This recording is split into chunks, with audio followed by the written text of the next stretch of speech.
Hallo, herzlich willkommen, liebe Freunde, heute Morgen. Also heute beginne ich mal unseren Film mit "Das gibt's doch gar nicht". Doch, bei Cargold. Und zwar das, was wir hier gerade fahren, das ist so dermaßen sensationell, dass ich das erst gar nicht glauben wollte, mit einer wirklich herzzerreißenden Geschichte. Also sehen könnt ihr das hier vorne auf der Mittelkonsole, wo wir gerade mitfahren. Das ist ein Mercedes 220d aus dem Baujahr 1971. Und die Story zu dem Auto ist dermaßen herzzerreißend. Es hat sich in Jugoslawien 1970 das Auto bestellt, ist zu Mercedes gefahren 1971, hat ihn sich dann abgeholt, ist die 160 Kilometer auf Achse nach Hause gefahren und hat am nächsten Tag einen ganz schweren Autounfall gehabt. Aber nicht mit dem Auto, sondern mit einem anderen Auto, mit gebrochenen Füßen, und damals konnte man das nicht operieren.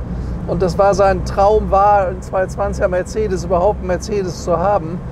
Hat er den Wagen erstmal auf Böcke gestellt, also er war schwer verletzt. Das hat dann über die Jahre, hat er immer wieder gehofft, dass er dann doch nochmal fahren kann, aber das ging mit seinen Füßen nicht mehr, weil dieser Wagen hier hat ja auch eine Schaltung. Und dann hat er den Wagen auf Böcke gestellt und alle paar Monate angemacht, die Maschine laufen lassen, das Auto bewegt. Und die Geschichte geht am Ende so aus, dass er das Auto 48 Jahre lang besessen hat, bis zu seinem Tod.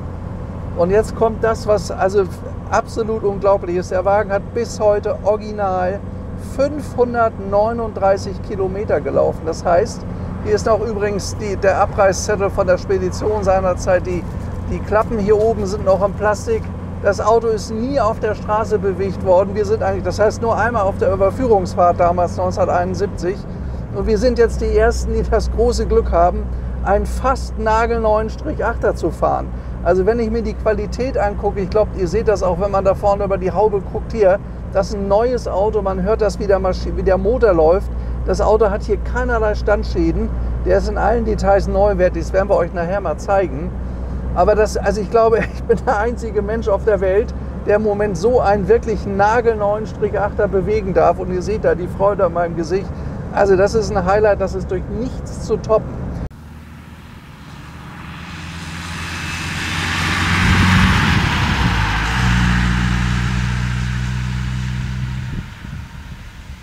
Also erstmal zur Grundausstattung. Hier vorne ist die Heizung beim Strich-8er gewesen. Die Autos gab es ja ab 1968 bis 1976. War seinerzeit das Taxi überhaupt, konnte man in allen deutschen Städten sehen. Daimler-Benz hat damals zu der Zeit, war der einzige Dieselhersteller für Pkw in Deutschland. Dann haben wir hier vorne, Radio hat er sich nicht geleistet, hat aber hier bestellt in der Extraliste. Also wir haben die Datenkarte, ein besonderes Fahrwerk für etwas schlechtere Straßenverhältnisse, die gab es ja damals in Jugoslawien. Hat hier eine Schaltung, eine Mittelschaltung, Viergang, was ich toll finde. Und das ist hier so Baujahr 70, 71, also da sprang praktisch die Serie 05 auf die Serie 1 über von dem Auto. Ab 1973 gab es dann die zweite Serie, aber ein Auto in der Qualität, der ist ja neu, der Wagen, nicht? Das ist ja nicht zu fassen. Also das Auto, um nochmal was zu den Daten zu sagen, wiegt 1,5 Tonnen. Er fährt sich übrigens wie ein Neuwagen, also ich merke das hier, es ist unglaublich. Hat 28 Sekunden gebraucht, bis er 100 Stundenkilometer schnell war. Es war halt kein Rennwagen und hatte eine Spitze von 135 Stundenkilometer. Man kann das gut sehen. Hier vorne auf dem Tacho, damals hatte Daimler-Benz noch, der erste Gang ging bis 35, der zweite bis 60, der dritte bis 90 und dann bis 135 für Höchstgeschwindigkeit. Also wir werden ihn jetzt hier auch sehr, sehr gemächlich fahren und die Morgensonne in Oberbayern genießen. Aber ich habe noch nie einen Strich-8er gesehen, geschweige denn bewegt in der Qualität. Das ist ein Neuwagen. Der riecht innen auch neu. Ich glaube, das Auto hat das große Glück gehabt, dass er in der richtigen Luftfeuchtigkeit stand. Der ist nirgends angegangen. Also wenn ich es jetzt nicht besser wüsste, ich würde meinen, ich habe hier gerade die Überführungsfahrt von Daimler-Benz und habe mir das Auto gerade neu gekauft. So fährt er sich auch. Der hat die originalen Reifen noch von damals drauf. Dann hat er eine besondere Abdichtung für besonders schlechte Umgebung, also Staub und solche Sachen, dass das alles draußen bleibt. Steht jedenfalls auf der Datenkarte und dann ist das mit den Extras zu Ende. Gurte hat der Wagen nicht, Kopfstütze hat er auch nicht. Er hat auch nur einen linken Außenspiegel hier. Rechts, den hat er sich gespart. Auto hat ja übrigens Scheibenbremsen damals schon gehabt. Der bremst toll, er fährt sich toll. Und was bei dem Auto, ich meine, das war ja ein Welterfolg. Also von dem Wagen sind 2 Millionen Stück gebaut worden, 2 Millionen Exemplare. Es gibt viele Entwicklungsländer, wo die heute noch ihren Dienst tun. Das sind Autos, die waren auf der ganzen Welt bekannt, verteilt. Und Laufleistung von 1 Million Kilometer und mehr waren nicht selten. Und wir haben jetzt hier so einen Wagen mit original 550 Kilometern. Also ich glaube es fast nicht, aber es stimmt wirklich. Also es ist alles dokumentiert. Es gab auch mal einen Zeitungsbericht über das Auto, wo diese tolle Geschichte beschrieben wurde. Als er dann gestorben ist nach 48 Jahren, hat dann seine Tochter das Auto nach Deutschland verkauft, weil sie gesagt hat, da gehört der Wagen hin. Und hier ist er dann in gute Hände gekommen, hat eine Inspektion bekommen. Und ich muss auch sagen, er fährt sich hier wirklich wie ein Neuwagen. Also ich genieße das ja total. Ein Auto, was 1971 gebaut ist, das kann ich heute bewegen mit über 500 Kilometer am Tacho oder gerade mal eben 500. So, jetzt wollen wir mal gucken. Hier links ist der Blinker. Damals gab es eine Intervallschaltung mit 2 Wischeinheiten. Könnt ihr den Wischer hier vorne sehen. Geschwindigkeit 1, Geschwindigkeit 2. Dann hat er hier vorne die schöne große Plastiklenkrad von Mercedes. Das ist in der zweiten Serie hier ausgetauscht worden. Wollen wir mal gucken. Funktioniert auch die Hupe. Die schönen großen Scheibenwischer von Benz kannte man, der ging so in der Mitte hoch und runter. So, mal gucken. Er hat übrigens ca. 160 Newtonmeter. Ist also jetzt kein Rennwagen. Nee, ich muss also einen zweiten Gang schalten. Das wird er hier nicht schaffen. Also ich gehe auch äußerst behutsam mit dem Auto um. Aber ich habe nicht den Eindruck, dass da irgendwas kaputt ist oder irgendwie nicht funktioniert. Der läuft klasse. Das ist übrigens ein Front, der ist ja blau, sehe ich gerade. Ich dachte erst, der ist schwarz, aber der hat ein blaues. Also er ist dunkel oliv außen, also Aubergine ist die Farbe. Und hat ein blaues, hier im Handschuhfach übrigens hier vorne, könnt ihr sehen. Alles wie neu noch, das zeige ich euch gleich mal, wenn wir anhalten. So, nicht, dass ihr unser tolles Auto beschädigt, weil das ist irreparabel. Also ich weiß nicht, wie viele Strich-8er es noch gibt mit der Laufleistung und der Qualität. Da würde ich mal sagen, gar keinen. Also dass das Auto überhaupt so lange überlebt hat und dann noch in der Qualität, ihr müsst euch mal hier, das war ja damals alles Plastik. Daimler-Benz hat ja ein Auto gebaut, damit er völlig unverwüstlich sein soll. Der Zweck war ja eine ganz hohe Praktikabilität, viel Platz, riesen Kofferraum, 4 Personen oder 5 Personen sollten wirklich bequem fahren können in so einem Auto. Das kann man hier auch, kann ich wirklich bestätigen. Und eine ganz nette Anekdote vielleicht nur zu mir. Das erste Mal, dass ich in einem Auto gesessen habe, da war ich 12. Mein Vater hatte einen 220D. Und da haben wir in Dänemark Urlaub gemacht. Da gibt es ja einige Inseln, wo man am Strand fahren könnte. Da hat er mich fahren lassen. Das erste Mal, wo ich im Auto gesessen habe, da war ich 12 im 220 Diesel.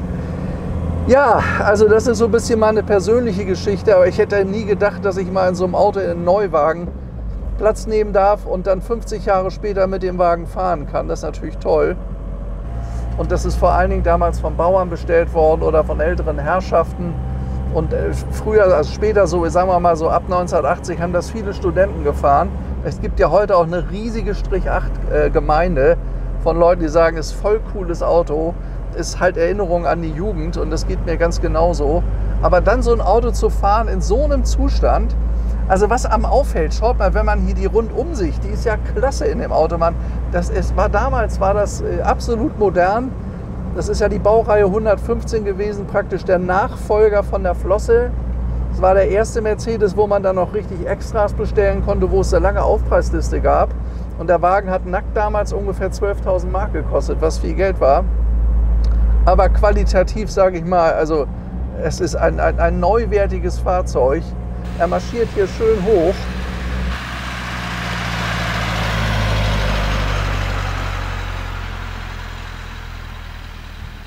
Also ihr könnt diesen herrlichen Dieselsound hören, wie er 220 war. Schaut mal hinten rein, wie es im Jahr 1971 war. Hinten steht drauf auf dem Heckdeckel Mercedes 220D. Die erste Serie hat ja noch die flachen Lampen gehabt. Das Auto war noch nicht in der Pflege übrigens, das könnt ihr hier sehen. Das muss alles noch gemacht werden. Wenn man innen reinguckt, die Stoffsitze sind wirklich wie neu. Hier vorne, das ist der Kühlergrill von unserem Strich-8er. Die ersten Grills hatten ja hier noch Metall. Später die waren nachher der Kühlergrill aus Plastik.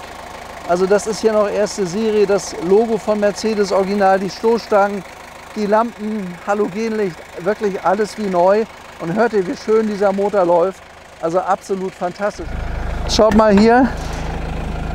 Also da hat halt noch nie was drin gelegen und hier seht ihr die Aufkleber, das ist alles wie neu. Da hat noch keiner seinen Koffer drüber gezogen. Schaut mal hier, so, das ist ein originaler Daimler-Benz Kofferraum mit Radialreifen, 175er Bereifung, das ist der Original Reservereifen noch von damals, da ist noch die Luft von damals drin. Schaut mal hier, tja, das ist alles neuwertig in dem Auto, also wirklich neuwertig. Das dürfte so ziemlich der originalste, neueste Strich-8er sein, den es überhaupt gibt auf der Welt. Ich habe sowas noch nie gesehen und ich glaube, das bekommen wir auch nicht wieder. Das ist wieder so ein richtiges Cargold-Auto, also unglaublich sowas. Schaut euch das mal an, was das ein schöner Wagen ist.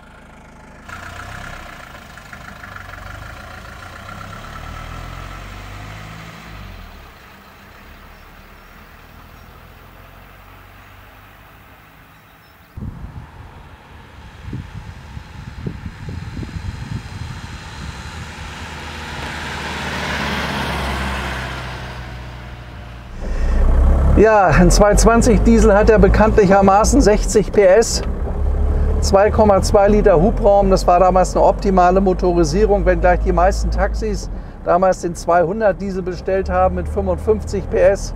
Der war da noch langsamer, also wenn man da 130 erreicht hat mit so einem Wagen, das war riesig toll. Aber er hier fuhr sogar 135. Ich kann mich an das Auto meines Vaters erinnern, der lief 138, immer so knapp unter 140. Aber er hat den Wagen auch sehr, sehr lange gehabt. Das sind einfach Autos, man hat aufs Praktische geachtet. Also so ein Auto ist auch absolut praktisch. Diese tolle Rundumsicht, der große Platz, den man hier hat. Also das Fahrgefühl, das Sitzgefühl in so einem Strich-8er ist erste Klasse. Und ich kenne nicht sehr viele Autos, wo man das auf die Art und Weise hat. Damals gab es ja als nächstes Auto, das war ja obere Mittelklasse so ein Wagen. Also wer damals einen Strich-8er hatte, der war wirtschaftlich schon ganz gut aufgestellt. Und damals gab es dann halt eben ab 250S, 250 SE bis zum 6,3 Liter die S-Klasse. Das kostete dann 2 bis 2,5 Mal so viel. Das war halt eben dann der große Vorstandswagen. Aber das Auto hier, den hat man überall gesehen und das über Jahrzehnte. Und wenn ihr heute mal guckt, in Ländern wie Ägypten beispielsweise, fahren die ja heute noch rum. Natürlich übel zusammengeschustert, aber dennoch, sie halten und tun immer noch ihren Dienst. Ich habe euch vorhin hinten ja den Kofferraum gezeigt, der ist ja riesig. Und er hat halt eben als die erste Serie noch diese schönen Details wie diese wunderschönen Ausstellfenster, die man hier mit diesem Drehgriff öffnen konnte. Schaut mal hier, finde ich total cool, diese Fensterchen. Und man konnte dann seinerzeit hier mit dem Rad durch den Knopf hochziehen, hat man das Auto gestohlen. Deswegen hat man dann diese Ausstellfenster in der zweiten Serie nicht mehr gebracht. Ich finde das einfach herrlich. Das ist so immer noch Gefühl 60er Jahre, dieser Wagen. Und die ganzen Materialien, die hier verwendet sind, die sind alle sehr, sehr hochwertig und darauf ausgelegt, möglichst lange zu halten. Also im Vergleich zu heute hat das Auto hier eine ganz andere Anmutung. Und dann ein Auto jetzt also mit 550 Kilometern zu erwerben, sowas gibt es überhaupt nicht. Das gibt es wirklich nicht. Ich habe auch erst, als ich davon gehört habe, das gar nicht glauben können, aber die Geschichte ist so nett mit dem jugoslawischen Vorbesitzer, der dann diesen schlimmen Unfall hatte. Das Auto 48 Jahre, der ist alle 2 Monate in die Garage, hat einen Motor angemacht, hat die Gänge durchgeschaltet, war auf Holzblöcken gelagert. Und deswegen hat er so einen tollen Zustand, der Wagen. Der fährt auch wunderbar. Also wie so ein Neuwagen fährt das Auto. Und wer mit dem Wagen fährt, also rasen möchte man gar nicht, sage ich mal. Ich gleite hier schön, ihr könnt das ja sehen, so mit 70, 80 durch die Landschaft. Das ist einfach herrlich. Also das ist noch so ein richtig schöner alter Daimler, wo Mercedes seinen Ruf mitgemacht hat. Und was ich klasse finde, ist übrigens die Farbe hier. Dieses Aubergine ist relativ selten, steht dem Auto sehr gut, dadurch sieht er edel aus, der Wagen. Und dann hat er noch innen helles Stoff, man konnte das ja damals wählen, was man sich damals bestellt hat. Und ich finde, das ist sehr geschmackvoll gemacht. Also außen Aubergine und innen so dieses hellgrau, ich weiß nicht genau, wie die Farbe heißt. Und der Zustand von dem Stoff, wir werden gleich, wenn wir anhalten, euch das nochmal zeigen, das ist neuwertig. Also an dem Auto ist wirklich alles neuwertig und das finde ich so irre, auch wenn man in die Radkästen guckt, neu. Der ist ja nie durch den Schmutz gefahren worden, der hat nicht einmal Regen gesehen, der Wagen. Das ist natürlich jetzt nicht ein Auto, was man sich zum Fahren leisten möchte. Das stellt man sich in eine Sammlung, man besitzt es oder vielleicht fährt man damit 1000 Kilometer im Jahr, ich weiß es nicht. Aber wir haben das große Glück, dass wir so einen Wagen mal Probe fahren dürfen. Das sind jetzt zwar auch nur 10 oder 12 Kilometer, wir fahren nur ganz wenig damit. Aber es macht wirklich Spaß. Man fühlt sich in die Zeit von 1970 zurückversetzt. Ein wunderschönes Auto. Ein wunderschöner Wagen.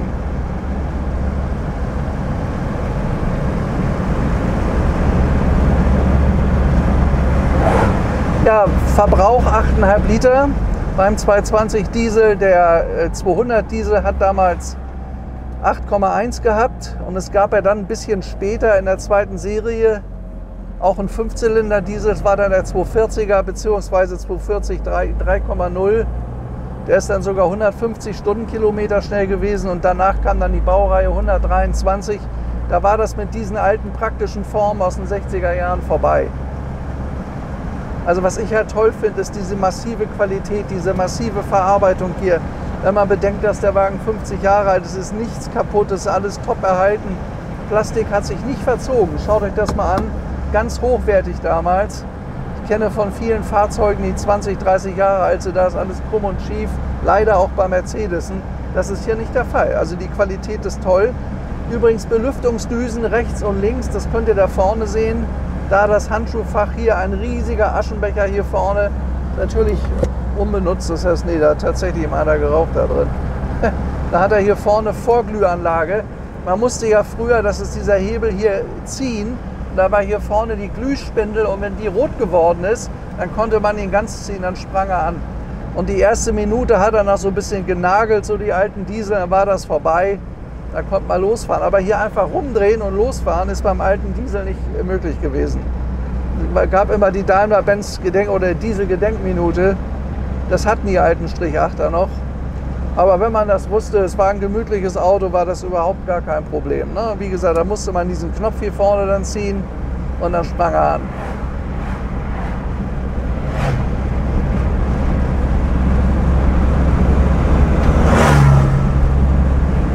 Tja, was soll ich jetzt noch sagen? Also unsere wirklich außergewöhnliche Probefahrt geht zu Ende mit dem Strich 8er hier. Beuerberg ist gleich wieder in Sicht. Also der Wagen ist nur von der Auslieferungsstelle bis nach Hause gefahren worden, hat dann sein Leben lang auf Holzblöcken verbracht, hat deshalb auch noch die ersten Reifen, die auch gut fahren, die funktionieren wunderbar. Das waren noch keine Gürtelreifen 1970, 71. Also ich denke mal, er ist 1970 produziert worden und 1971 ausgeliefert worden. So muss das sein bei dem Auto. Schauen wir gleich mal die Datenkarte an zu dem Wagen. Aber seht mal, wie schön der hier über die Landstraße marschiert. Also fantastisch und man merkt, dass alles neu ist. Das ist alles neu, da ist überhaupt nichts benutzt. Wie gut sind doch damals diese Mercedes gefahren. Und das ist so ein völlig entschleunigtes Fahren, völlig stressfrei. Gleitet man hier über die Landstraße, man hat herrliche Platzverhältnisse. Schaut mal, diese große Windschutzscheibe. Man hat eine ganz tolle Rundumsicht, das ist bei den heutigen Autos vollkommen anders. Also ich kann das genießen, mit dem Wagen hier Landstraße zu fahren, das ist einfach herrlich. Was wir hier gerade in der Mittelkonsole gefunden haben, original Daimler-Benz verschweißt, das ist das kleine Mäppchen für den Zündschlüssel hier vorne. Da hat jetzt später dann einer so einen Stern dran gemacht, aber das gehört eigentlich nicht. Das waren hier die originalen Mäppchen, auch in Wagenfarbe gehalten, noch original verpackt hier zum Auto. Und auch alle anderen Sachen zum Fahrzeug sind alle noch original verpackt, weil es halt eben überhaupt nicht benutzt wurde. Also wer Lust hat auf den Wagen, einmal eine tolle Hohlraumkonservierung machen und er hat die nächsten 20 Jahre ein zuverlässiges Auto, da bin ich absolut sicher. Und er hat einen Riesenspaß, ein Auto zu bewegen, was niemand mehr hat und in der Qualität sowieso nicht. Es gibt heute noch Strich 8er dann und wann mal, aber es sind leider alle zugespachtelt und verrostet. Und wirklich gute Autos sind so gut wie gibt es eigentlich gar nicht mehr. Also die hatten damals keine so gute Rostvorsorge und er hier ist halt super gelagert gewesen. Dadurch ist da nichts kaputt in dem Auto. Hat eine kleine Stelle vorne links an der Motorhaube habe ich gesehen, aber das kann man machen. Ansonsten muss der bei uns auch einmal richtig durch die Kosmetik und ist das Auto wie ein Neuwagen. Also das ist das erste Mal, dass ich in meinem Leben so ein Auto hatte hier. Und ich muss sagen, ich bin begeistert, wie schön der hier läuft. Der fährt sich sowas von gemütlich, so beruhigend, dieser 4-Zylinder-Dieselzaun von dem Wagen. Er tackert ruhig vor sich hin. Man fährt völlig stressfrei. Und durch diese tolle also diese Gürtellinie von dem Auto, man hat ja eine ganz tolle Rundumsicht. Guckt euch das mal an, das ist einfach herrlich, das gibt es heute nicht mehr. Heute hat man jedes Mal das Gefühl, wenn man in einem Auto sitzt, dass man in so einem U-Boot fährt. Die haben ganz kleine Seitenscheiben heute, die Autos. Man hat eine relativ schlechte Rundumsicht. Das war hier damals völlig anders. Also hier konnte man das Autofahren genießen. Ja, jetzt nochmal für euch ein bisschen was zum Zeigen. Schaut mal hier, dass das eingeschweißte Werkzeugset von dem Auto ist noch nie benutzt. 220D, 200D, neuwertig. Ist ja klar, ist noch gar nicht benutzt worden. Dann haben wir hier vorne die Original-Datenkarte, wobei das eine Kopie ist. Hier kann man die Farbe sehen, Scheinwerfer heller, die Farbnummer, die Fahrgestellnummer, Produktionsnummer, also ist alles da. Mercedes 220D, Bereifung, Metzler-Reifen, die waren wohl besonders geländegängig damals zu der Zeit. Das waren die Auslieferungsdokumente, die Rechnung. Also es ist die gesamte Historie zu dem Auto ist vorhanden. Das ist eine Währung, die ich jetzt nicht weiß damals. Jugoslawien, ich kann euch aber sagen, gekostet hat er 11.500 Mark, das haben wir gesehen. Von Daimler-Benz gekauft. Also es ist alles vorhanden, was so ein Auto braucht. TÜV sogar, Rheinland. Ja, und was es dann noch gibt zu schauen, das ist hier vorne im Original, im Handschuhfach. Schaut euch das mal an. Castrol, was das ist, weiß ich jetzt nicht. Das ist ein Block von Castrol. Ja, und das ist hier das, was jeder Mercedes mit auf den Weg bekommen hat damals. Betriebsanleitung 200D, 220D. Checkheft, das ist natürlich neu. Guck mal hier, Katalog von 1969. Das ist der Teilekatalog zu dem Auto. Auch der ist dabei. Im neuwertigen Originalzustand. Das sind alles keine Nachdrucke. Und dann noch das Europanetz.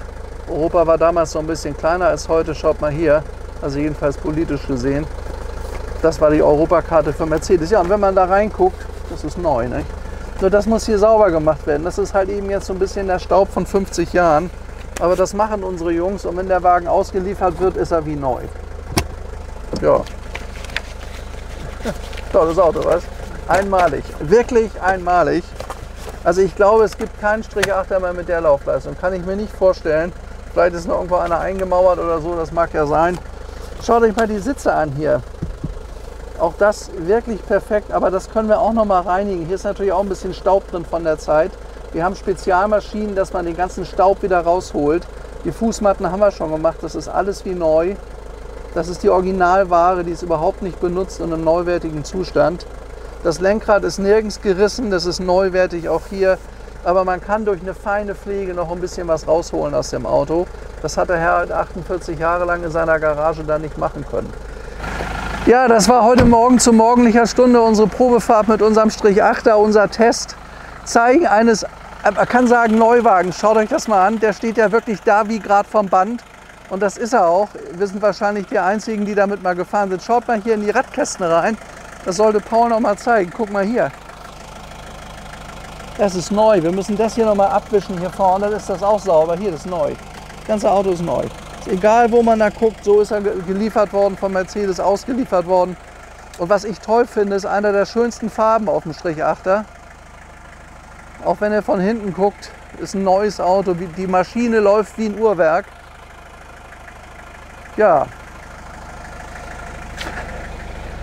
Ja, ich sag mal wieder Tschüss, bis zum nächsten Mal, meine lieben Freunde. Bleibt mir weiter treu. Wir versuchen immer wieder die besten Autos für euch zu zeigen. Autos, die ihr nirgends bekommt. Hier bei Cargold am Summerer Hof heute Morgen um 10 Uhr. Mercedes 220D. Also bis zum nächsten Film. Ciao, euer Stefan Luftschütz.